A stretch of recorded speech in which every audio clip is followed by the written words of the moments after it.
Yeah, the actual title didn't fit on the title slide, so the real title a bit longer. Yeah, it's about microservices. It's about how you can get back consistency in your microservice architecture by acknowledging that there are indeed boundaries between your services and not trying to pretend it's only one blob. So I spend a lot of time rambling online, so if you have questions or remarks, you can ping me on Twitter, and I will answer after the talk if you want. And that means you git push your code, and it runs in production. You don't have to handle security fixes, stuff like that. We handle everything, auto-scaling, upgrades. And the company is 6 years old, and we started with using microservices from the beginning, even though it was not well known at the beginning. Because platform as a service has lots of stuff, and you can just have one monolith in a in a platform as a service. So, microservices. Who is using microservices or as a microservice architecture at work? Okay, good. Who knows what it is? Okay. So I will start by explaining what they are and why they're useful, and then talk more precisely about boundaries. So microservices is like when you replace your single application with dozens of applications talking over the network. So why would you do that? It adds complexity, but we do it for a reason. Main reason is that it's a good practice in programming. It's called separation of concerns. We don't want one thing to do everything. We want to have each concern clearly separated into its own piece of software.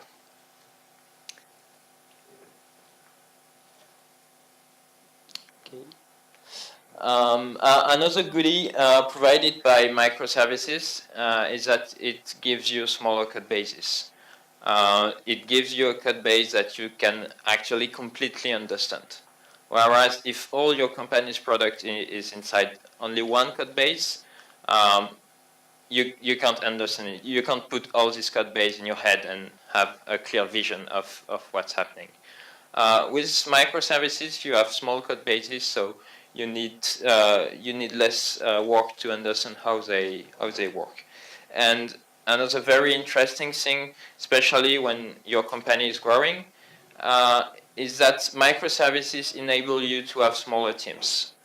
Each team is responsible for one or several services, and you can keep your teams like around 6 people. And since microservices do only one thing, you have less maintenance. So there are services that you don't touch regularly, except for regular maintenance.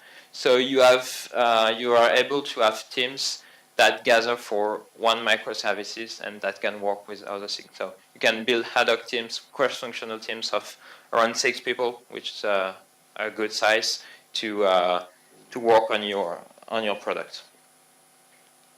And the most important thing about microservices, the thing that enables all the rest, is that microservices have independent life cycles. You can release a microservice without asking the rest of the company for their permission. And with that, you're able to quickly deploy a fix on one microservice or quickly test a new feature. And you don't have to freeze the entire company for 2 weeks during the traditional QA release train with QA steps and everything. You can release a microservice without affecting the rest of the world, and that's what's really nice about microservices. Also, if your monolith crashes, then everything crashes. good thing with microservice is that you can have one part of the system failing without taking down all the system. It's a well-known story about a rocket that crashed because of a leftover piece of code that was not doing anything interesting for the mission, but it was still in the code base. It crashed the flight system of the rocket, and the rocket exploded. So with microservices, if not important service crashes, then it will only affect what it's supposed to affect, not the whole system. And also, you can have different scaling policies, especially when you're migrating from a monolith to microservices. You can separate. For instance, if you have a service that verifies signatures, so it's completely stateless and it's CPU intensive, that's something you want to be able to scale out by putting more nodes verifying signatures in parallel. But something like a scheduler that needs to maintain state, it's much harder to scale out by putting more instances. Either you don't scale it at all by providing a huge instance and hoping the RAM won't be exhausted, or you scale it out by putting more bigger instances.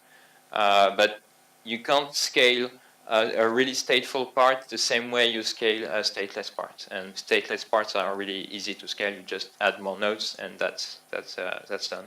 So especially when you use splitting a monolith, the new services, if they're stateless, they can take more load by scaling out, and you have less parts you need to scale up. So it's more efficient. You can use smaller machines and everything, because it's easier to scale out by splitting your code base. And that's being polyglot is something that's really important to our company. It's not important to every company, because some companies are happy with their tech stack and they don't want to change, but still it's really important. At Clever Cloud, we had the main API is JSON application, so Glassfish, stuff like that, and it's a real pain to operate, but it's the main API. We have bricks written in normal Java because they don't provide a huge HTTP API, so we wanted something simple. Lots of the new data management API are written in Scala because we have better modelization. We have some stuff working with system in Node.js because at first when we released the platform, Node.js was the easiest way to have real-time, or not really real-times, but reactive systems. Something with WebSockets, and Node.js was the simplest way to do that at the time. Not anymore, but at the time. We have lots of Ruby and Bash for system administration. And now we're rewriting most of the Ruby and Bash stuff in Rust because it has a small footprint. Of course, we didn't use all these technologies at once. At the beginning, it was only Java. And then little by little, by adding new services, we were able to try out new technologies. For instance, there are stuff written in Go, and there are 2 projects written in Go, and I know that I won't write a third project in Go. They work, but I've tried Go, and I know why I won't use it on the platform. So I was able to try new stuff and to limit risk of trying a new language. So microservices are a really good fit if you want to try new technologies. I'm sure you have less important services that can handle this kind of risk. And it's the same for persistence as for language. When you switch to microservices, you abandon the idea of the central data model, the big SQL database that holds everything. Each service is responsible for its own state. And that's why each microservice can use the database most suited to its needs. So yeah, it's a big old SQL monolith that every application talks to. That's something you have to forget. You don't share state in a microservice architecture. And the same is true for databases and for services. If you have like very relational data, like accounting stuff, then keep it in a SQL database. That's a good thing to do, and you will suffer if you try to put it in a document store.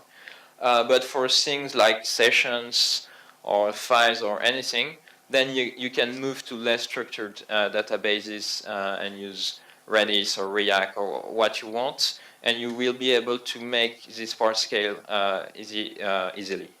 But you can keep SQL for something. You can mix and match, and you don't have to model all your architecture based on one data source. Those days are over, thankfully. So microservices are really good, but I wouldn't advise everyone to switch to a microservice architecture. There are things you need to be able to do before going to a microservice architecture. That's because microservices, they enable more things, but they're more complex. You're replacing local calls to calls over the network, so you will have increased complexity. You will have more deployments to do. Where you had only one application you needed to deploy and monitor, with microservices you can have dozens of. We have a customer that has hundreds of different applications, each needed to be deployed independently. So if you're not okay with deployment, then you will have problems. And yeah, with a network, you have more tricky failures. If one service crashes or is slow, it can affect your whole system. And if you don't have a good vision of how your system is modeled, then you will have failures that you don't understand. And it's even worse if you don't have good monitoring, because you won't be able to find the root cause easily. So bad network is the main issue. It's not like a crashed application, but it's packet dropped or slowness or stuff like that. It can bring a system to its knees, and in a very subtle way, which makes that you don't really know what's really happening. So the person who created the term microservices, Martin Fowler, gave three important conditions for organizations to be able to switch to microservices. So the first one is that you have to be able to provision stuff rapidly. You have lots of instances, and now your instances can scale out quickly. So you need to be able to make room for one more instance very quickly. Also, you will have dozens or hundreds of instances, so you need to be able to monitor them. With a monolith, it's easy. If it crashes, your clients call you and you investigate. If a microservice crashes, then you will have strange errors. Or if it's scaled out, you will have intermittent errors, non-deterministic behavior. So if you don't have monitoring to actually know what's happening, then the debugging will be awful. And the last one is that you need to be able to deploy applications rapidly. If an application crashes, you want to restart it quickly. If you have a bug in your application, you want to be able to roll back to an old version. So you need to be able to do that. So I'm going a bit farther than Martin Fowler on that. I don't know if you have heard of 12-factor applications. It's a way of writing applications mainly designed for software as a service and for web APIs by people from Heroku. It says a lot of things, so if you Google 12-factor, I encourage you. It's really important, but quickly you need to automate everything. Microservices, there are too many moving parts and you can't afford to do things manually. you will not scale as quickly as microservices. So you need to automate builds. The application has to be able to build automatically and without human intervention. You need to automate configuration injection. If you have a manual step to inject production configuration in your code, that's a problem, because you won't be able to trust that the code running in production and the code running in staging is the same code base. If it's not a separate and automated step. If it's automated, you just look at the hash of the artifact that is generated before configuration injection, and you can trust that it's the same code, line for line, running in your two environments. And last step is to be able to automate deployments. You need to automate log collection, metrics collection, backups, lots of stuff. So if you don't have a good automation platform for deployment, then you will spend more time doing ops, and the benefits of microservices will be offset by all the operation stuff you have to do. And yeah, with microservices, you have a lot of bricks. So you need to be able to automate provisioning whole environments, because you want to mix and match. One microservice is dependent on many other microservices. So for production, or if you want to do integration testing on one module, then you have to be able to bring up its dependencies either locally or in a read-only fashion from another environment and stuff like that. If it's not automated, then you will spend more time managing the dependencies of your microservice before deploying it, more time than actually deploying it. So if you're using a platform as a service, that's done for you automatically, by the way. So when you've done that, you have your ops ready and everything is smooth. You don't want to share state between your microservices. A microservice is responsible for its own state. So two microservices talking to the same database, it's a design smell. And it's kind of a source of jokes in the microservice community, whatever that. Don't know if there's such a community, but anyway. And to avoid sharing state, you have to make it explicit. So what I call implicit state is depending on modified files near the code, state in RAM, stuff like that. So you don't persist state locally. Typically, you don't write to files locally. It causes security issues, performance issues, and when you're scaling out a distributed file system is a pain in the ass, and there are better ways to do that. For instance, sessions that are often encoded in files, you can put them in proper DB, like Redis. It's quite good for sessions. You can also put sessions in cookies, in encrypted cookies, and then that's solved. Causes other problems, but that's a way to solve the problem. Okay, for actual files, you can use S3 or any compatible solution. You don't store them locally. In addition, with presign URLs, you're able to distribute the load very easily. If you use state for synchronization, make it explicit. What I mean, there are good systems to do consensus and transactions.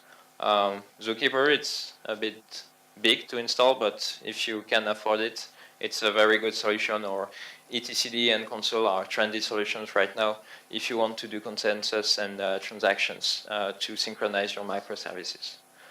In any case, like, don't record your own transaction system inside MongoDB. So that will not work, and you will have problems.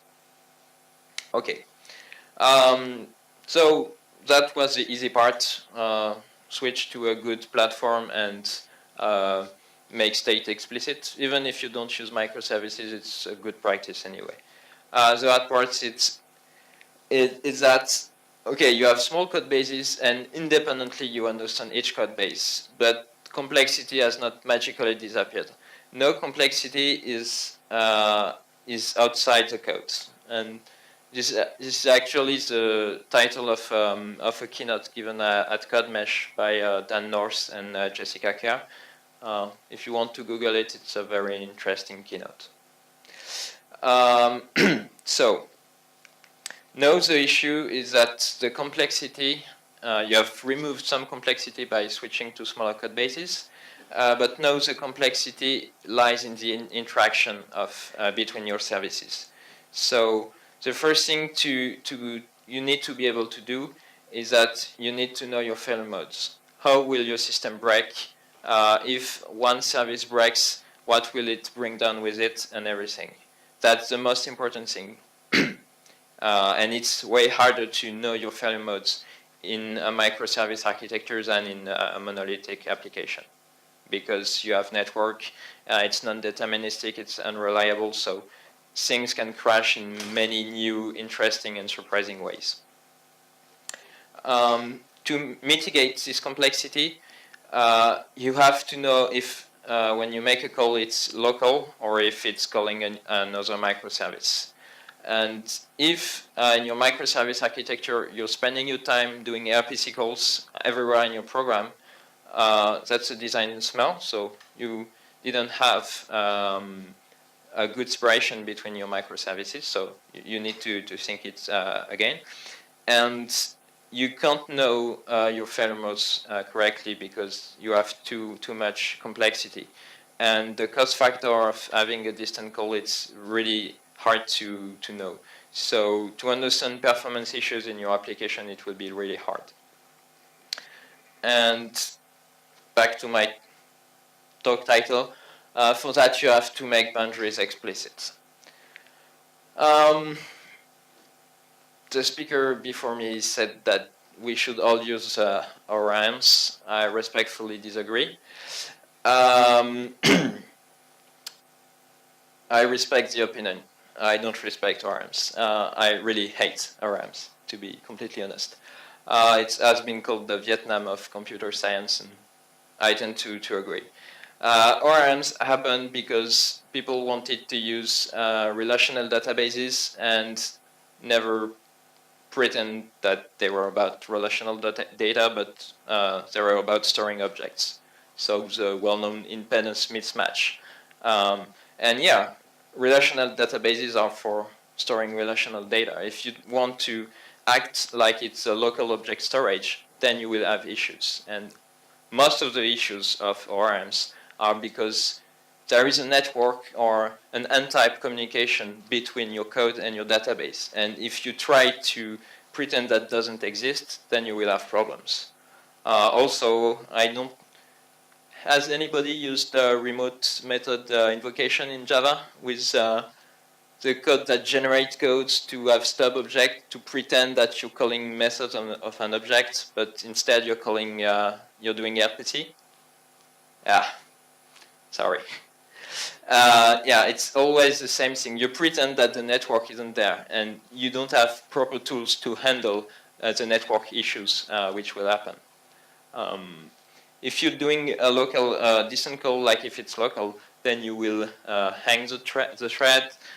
You will not have tools to handle network issues. So that's really, if you have to remember only one thing about this talk, is that your boundaries make it explicit, and you have to be conscious of your boundaries. And if you're crossing the network, it has to be really explicit in the code. You don't want implicit network effects in your code.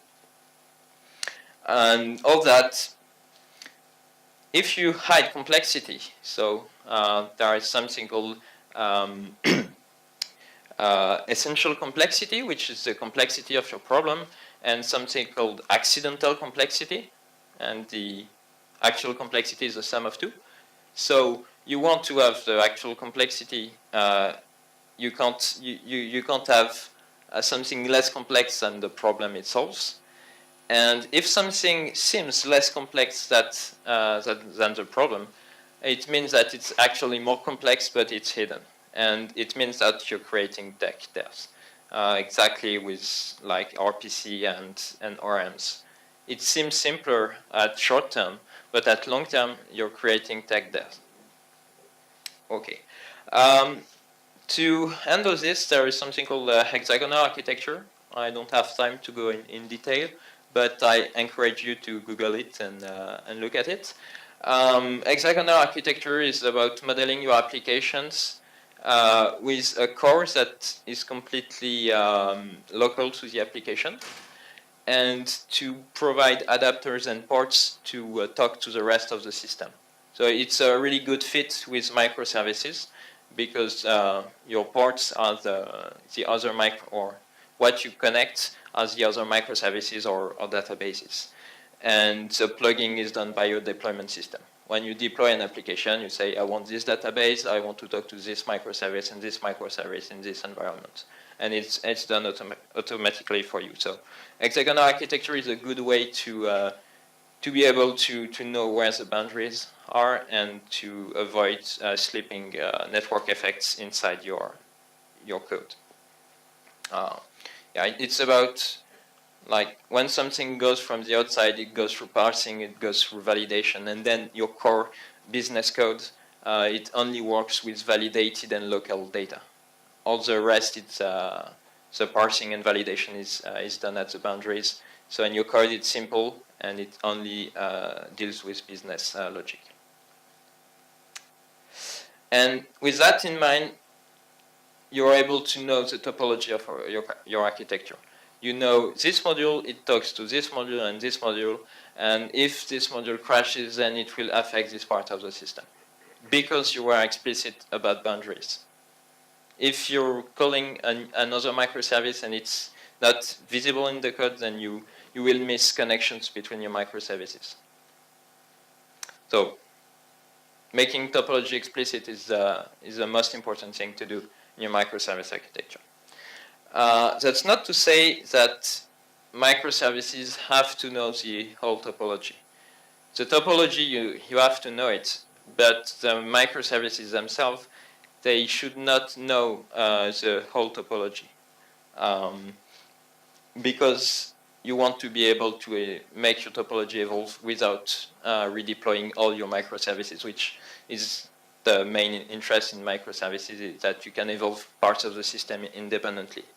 To do that, so if you're using HTTP communication between your microservices, you put reverse proxies everywhere.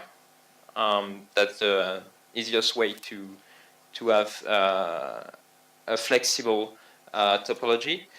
And I would also consider using RabbitMQ or a message broker system to deliver messages, or even go all the way to SecureS and stuff. There is a talk by Greg Young tomorrow or Sunday you should attend. But basically, when you have when you use RabbitMQ or a queue system, then you put your message, and the broker delivers a message to everyone who's interested. Instead of HTTP, which is a request response, you put a message and directly where you want it to go, and you wait for an answer.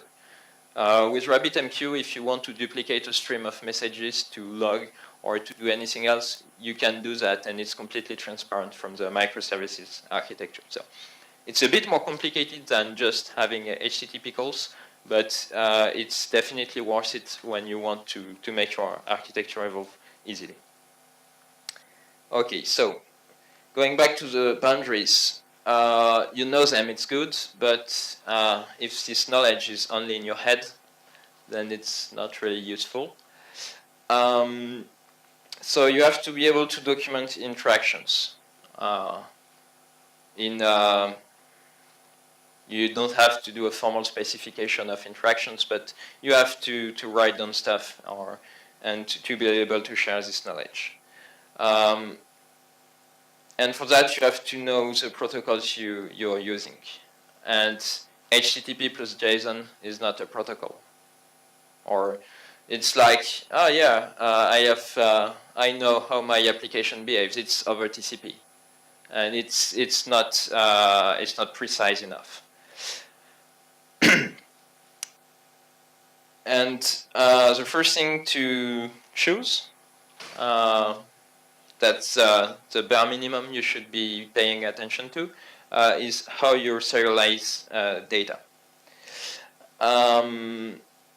One way, if you have an homogeneous tech stack, is to do, oh, I will just use Java serialization, and it will be easy. I don't have to call serialized stuff. It's easy, and all my my modules will be able to talk to each other. It's a terrible idea for many reasons. The first one is that it breaks the capability of your architecture to accommodate different languages and different versions of the same language. So if you have an upgrade of your language and its internal serialization mechanism evolves, then you have to make your whole system evolve. And it's usually not something you can plug into, so you will not be able to plug transformation step to allow new systems to handle outdated data. So that's very not a good idea for this. It also has usually poor tooling and documentation because it just works between the stuff. So you really, it's really hard to find tooling to inspect data that goes on the wire without loading it into your code. But the worst issue with language-specific serialization is that an increased attack surface. There was a bug in Jenkins where you could do remote code execution by deserializing Java objects because the data you transfer is really limited, but the serialization mechanism allows you to deserialize to really complicated stuff. So language-specific serialization is the best way to enable remote code execution on your platform, and that's something you should not want. In Ruby, many issues, many security issues at GitHub were because of deserializing YAML objects to Ruby objects. So you don't want to do that, and you want to have a proper parsing and validation stage, which language-specific serialization doesn't let you do. Another thing that you should avoid is using what we call Turing-complete language for data data transfer. It's not really rigorous this time, but the idea is that if your language is complex, then the machinery, the parser for the language will be more complex, and at some point, the data transfer language gets Turing complete, means that you can make the deserialization mechanism do what you want. And it's another way to do remote code execution. So basically with two complex languages, then you are able to have secure, or they create security issues. The main provider of security issues in the VLC video player, it's video parsecs. And the parser that you are able to manipulate into executing the code you want. So a few years ago, everyone used the XML. It's quite good because it has support for schemas, but it's really hard to parse. And it's too complex as well. There are many issues of people doing bad stuff by transforming or using obscure capabilities of XML and manipulating the parsers into doing something nasty. Nowadays, everybody uses JSON, or almost everybody. It's easy to use. It has support in virtually every language, but the main issue is that it's not structured. So a good addition to JSON would be JSON schemas, which will let you describe the shape of your JSON. So if you can, don't use only JSON, but JSON plus JSON schemas. And you also can use them with tools like Swagger or Raml, which will allow you to describe your HTTP APIs. And with that, for instance, with Swagger, you can generate an API navigator to test your application, your API from the browser, stuff like that. You can generate clients. The tooling is interesting with JSON schemas. And today I will do some Avro evangelism. I'm not currently using Avro professionally, so it's pure enthusiasm from my part. Avro is a serialization system. It's an Apache project, and it provides different tools. First, it provides a way to define schemas. And the types it allows you to define are quite rich, typically way more precise than what you can do with protocol buffers, for instance. So you're more explicit. And the schema, you can parse it from JSON. So if you can write JSON, then you can write schema definition language or schema definitions in Avro. It looks like this. So I'm describing a user type, which is a record. It has a name of type string. It has, okay, I messed my copy paste, but it has, it has name, favorite color, which is optional, and favorite number, which is optional as well. So it's precise. You are able to say this field is mandatory or this field is optional. You can describe arrays of structures and everything. So it's very expressive. It has very compact serialization. So that's not a reason to use it, but it's a really nice thing. For instance, the JSON object on the top is encoded the X data. It's just very compact. It doesn't put the field names inside the output, and it uses variable length encoding for ints. Lots of binary encoding tricks to keep the size small, and it's very efficient. So you will reduce bandwidth needs with Avro, and it's reasonably cross-language. So it's not as well supported as JSON, but there are libraries in many languages, and if they are not, then I encourage you to write some. The specification is quite easy to read, so it shouldn't be too hard to write. And it's also cross-paradigm. By that I mean, I don't know if you've used Swift. First part when using Swift in Java is to generate Java code to represent your objects. With dynamic languages, then it's a mismatch.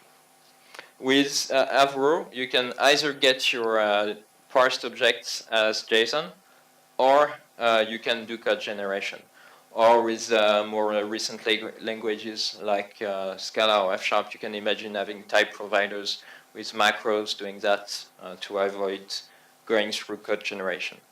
But basically, it's a good fit for statically typed language and for dynamic languages. So it's as pleasant to use in Scala or as in JavaScript. One feature really interesting for microservices is that you're able to read parts of the schema. So let's say I have a schema with a record with many properties. I'm able to create a schema with only a subset of the field and parse this message. So if a microservice is only interested in one part of the message, then it will be able to parse it. And it won't be bothered by evolutions of the rest of the message. So that's very cool for microservices because you're able to make serialization formats evolve without actually touching your code.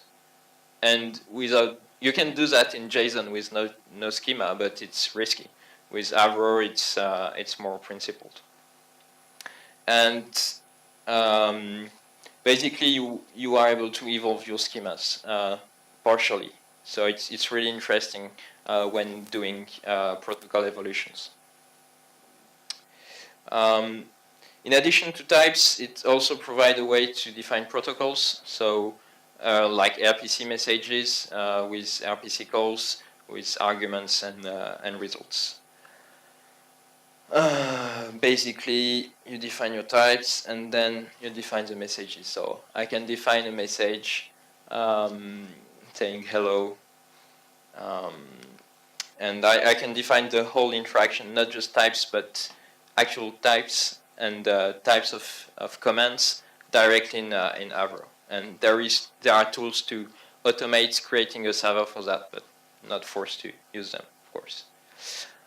So I'm currently using JSON a bit everywhere, but for greenfield projects, if I had to start right now, I would choose Avro without any hesitation. And it's also the choice made by the fine people who write Kafka. They say Kafka is serialization independent, so use what you are actually using, but if you have to choose, we strongly recommend Avro. So definitely something you need to check. Okay, and the next part is that when you know your topology, you are able to evolve, make part of your microservice evolve with guarantees that it won't impact the rest of the system. But sometimes that's the protocol itself you need to evolve. And in this case, it's basically the same as doing a database evolution. You have two big ways. The first one is the stop the world update.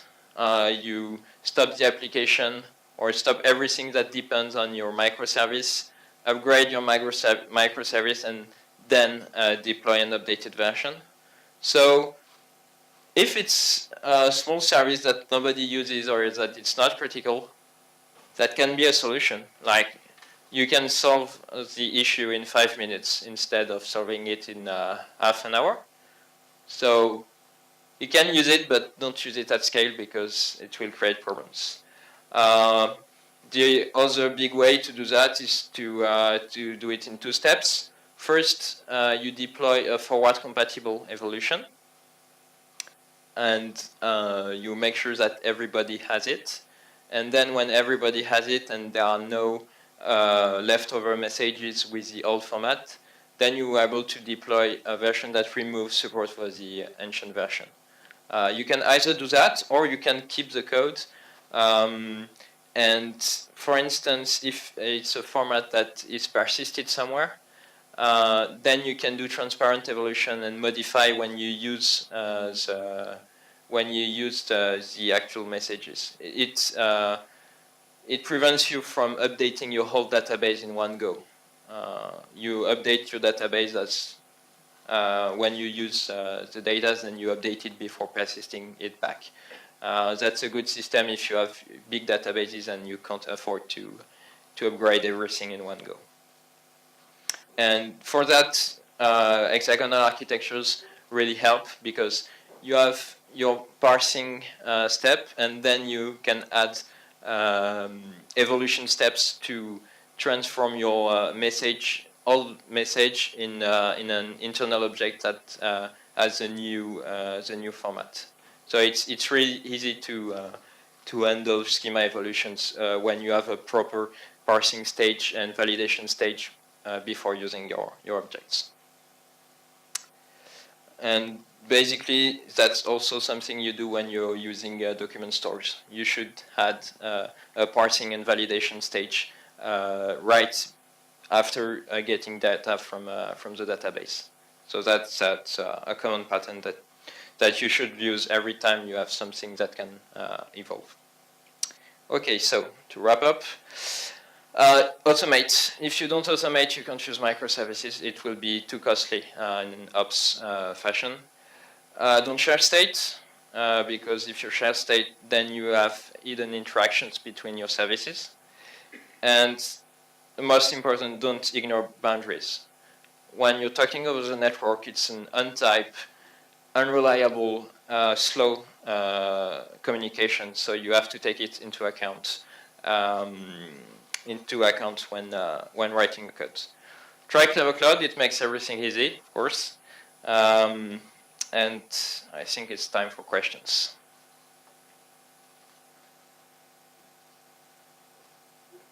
Thank you, Clement. And we got a couple of questions. Please, here I see.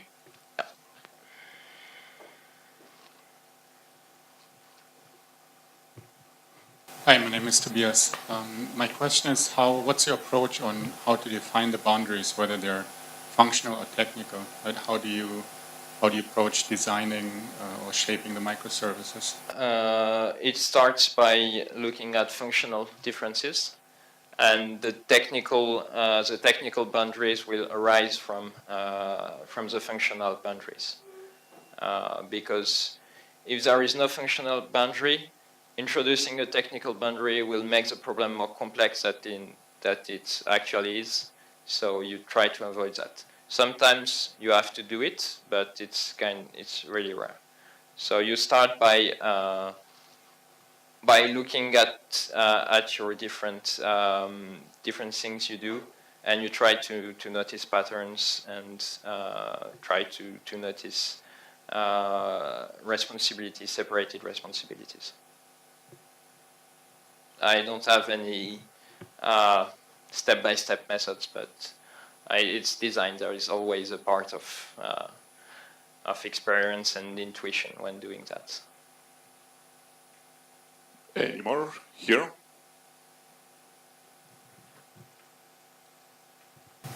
Hi. Do you use any container systems like Docker, for instance? What if you do? What container management systems do you use? We use mainly virtual machines. Since we are a platform as a service, our security model is that we're actually building a platform of remote code execution as a service. So we can't make any assumption on trust. So every application it is in its own VM because containers doesn't provide the kind of isolation we need to do that to do that without trust issues. We provide Docker support for our clients. We spin up a new VM and boot Docker engine in it.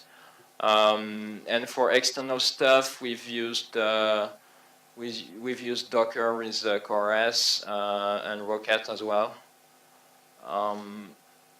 Basically, we see that there is a lot of hype around container stuff, but we don't feel it's mature enough to do everything.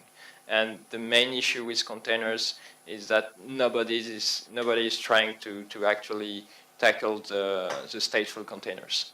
Like if all your containers are stateless, that's good, but for databases, then what you do is just mount a volume and then you're back to square zero. So that's something that needs to evolve for containers to be more interesting.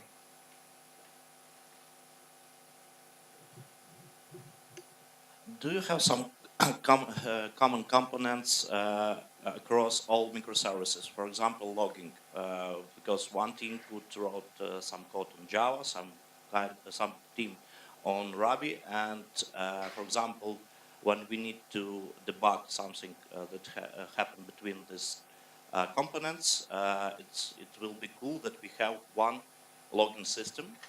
I don't talking about on the system, but the concept of the log messages.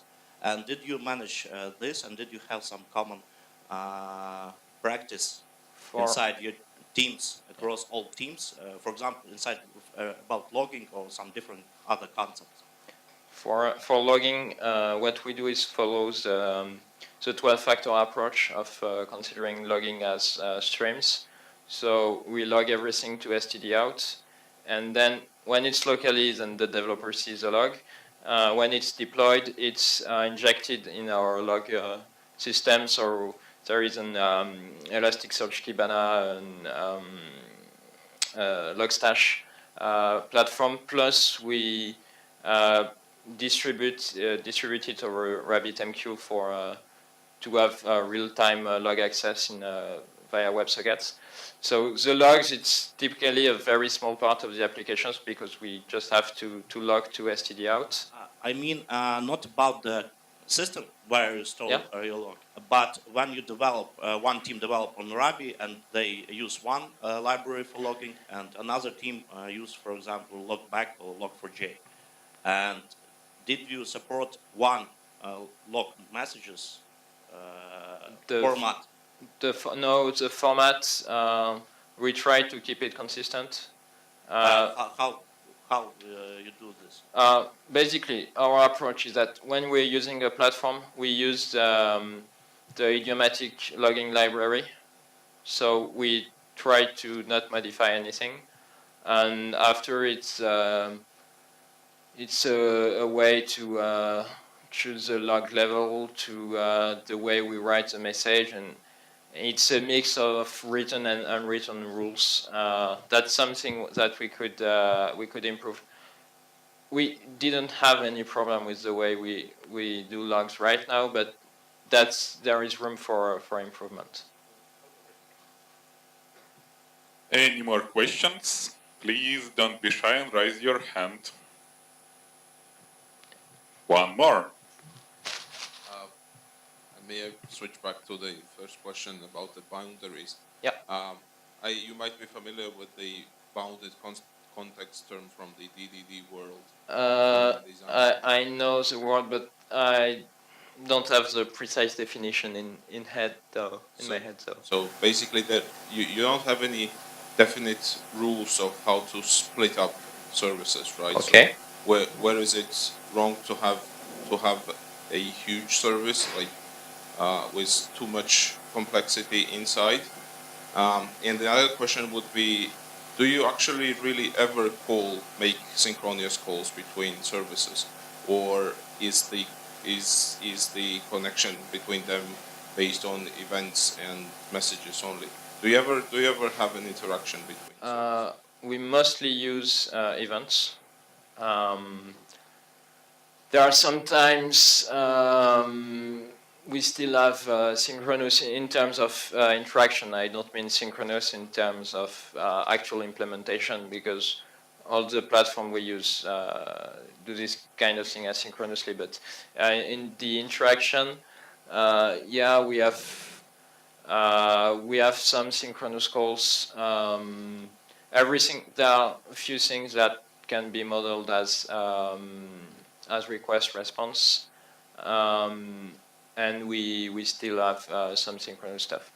Most of the things are done by events, but sometimes it's easier to have a closed loop, a small loop between the emission and the response, and the request response lifecycle is the closest loop you can think of, and sometimes it's the best solution.